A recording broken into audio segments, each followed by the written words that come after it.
Pemirsa kasus COVID-19 harian, sani kauningin nasional kekantenang sayan tedun.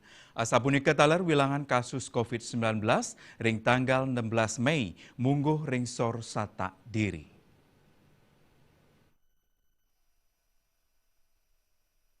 Pasien padam COVID-19 talar kauningin kantun deg-deg.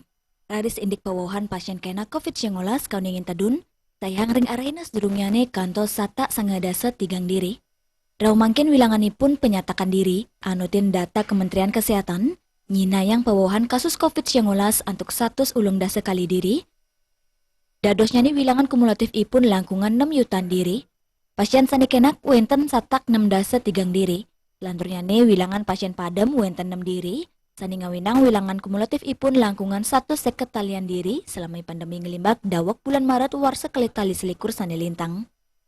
Lianan punika, wilangan pasien COVID-19 sani kantun kerawat, wenten langkungan petang talian diri, suspek langkungan siu talian diri. Dia Dewi Bali Pos Nguningayang.